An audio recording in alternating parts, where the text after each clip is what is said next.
আসসালামু আলাইকুম। এই শব্দগুলো বা ফ্রেজগুলোর সাথে আমরা পরিচিত, বিশেষ করে চাকুরির আবেদনের জন্য এটি অত্যন্ত গুরুত্বপূর্ণ একটি বিষয়। তো আমি আজকে আলোচনা করছি আসলে প্রথম দুটি, যেটির উচ্চারণ নিয়ে মূলত। কারিকুলাম আমরা হয়তো ভিটা বলি, এক্স্যাক্টলি উচ্চারণটা ভিটাই, মানে ই বা এ এর মাঝের একটা সাউন্ড আসবে, ভিটাই, কারিকুলাম ভিটাই। আর এটা কিন্তু RESUME, এটি একটি ওয়ার্ড আছে, রিজিউম মানে শুরু করা, পুনরায় আরম্ভ করা। তো এটা আসলে ওই অর্থে না, এটি যেহেতু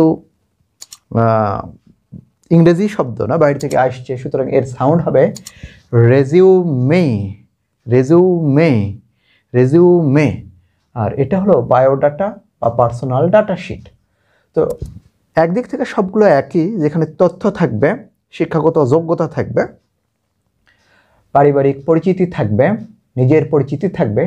তবে এই দুটোতে যে জিনিসটা বেশি গুরুত্ব দেওয়া হয় সেটি হলো অভিজ্ঞতা, শিক্ষাগত যোগ্যতা, তারপরে হলো কোনো দক্ষতা আছে কিনা, এই বিষয়গুলো হাইলাইট করতে হয়। জাস্ট আমরা উচ্চারণগুলো ভালো করে শিখব। Thank you.